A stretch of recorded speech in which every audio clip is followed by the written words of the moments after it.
Oui, bonsoir à tous et merci d'être venus si nombreux pour cette soirée. On se doutait que ce thème consacré à l'ESS allait intéresser pas mal de chapelains et même sans doute au-delà dans l'agglomération nantaise. Alors avant de laisser la parole à Philippe Frémaux pour son intervention, je vais simplement vous le présenter rapidement en quelques mots. Je pense que Philippe Frémaux est d'abord connu comme journaliste économique au sein de la SCOP Alternatives économiques, dont il est aujourd'hui d'ailleurs, je crois, président du conseil d'administration. Parallèlement, il est également chroniqueur sur France Culture et France Info, parfois aussi assez dans l'air, à l'émission d'Yves Calvi. Et à la marge, mais il occupe encore quelques heures d'enseignement au CELSA à Paris, et il est président de l'Institut Veblen, qui est un institut, je cite, pour la promotion d'une économie socialement juste et écologiquement soutenable. Mais Philippe Frémaux est aussi et peut-être surtout un vieux militant de l'économie sociale et solidaire, donc il pratique au sein même de la SCOP Alternatives économiques, puisque c'est une société coopérative et participative, mais également en tant qu'observateur de cette économie sociale et solidaire, qu'il analyse et qu'il a analysé dans un livre paru, je crois, pour la première fois en 2011 et qui a été réédité dans une édition qui a été un peu enrichie, qui est sortie là, en septembre 2014. Et le titre de ce livre, c'est La nouvelle alternative, enquête sur l'économie sociale et solidaire.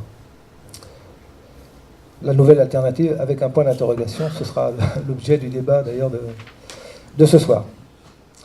Alors, dans ce livre, vous dites en introduction, il est écrit avec l'empathie du dirigeant de coopérative, mais aussi avec la distance du journaliste, un regard d'autant plus positif qu'il ne renonce pas à l'exigence critique.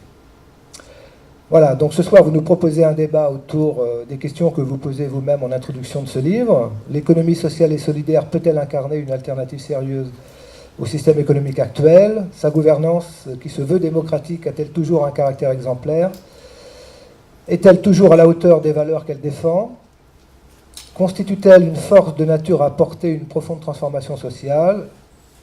A-t-elle vocation à s'étendre au-delà des champs qui sont aujourd'hui les siens, etc. J'ai repris quelques questions de l'introduction du livre. Voilà, donc Philippe Frémaux va intervenir pendant à peu près une petite heure. Ensuite, il y aura une pause, au cours de laquelle, vous avez vu, il y a un certain nombre de publications d'alternatives économiques sur la table.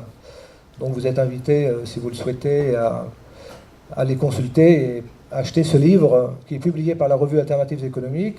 Les 2/3 du prix reviennent à la SCOP, qui connaît aujourd'hui, comme toute la presse économique, quelques difficultés. Donc ce serait pour vous aussi l'occasion de témoigner votre soutien à une presse libre, économique, critique et indépendante. Voilà. Et puis vous pourrez aussi vous abonner si vous le souhaitez. Voilà, je laisse la parole à Philippe Frémaux. Merci.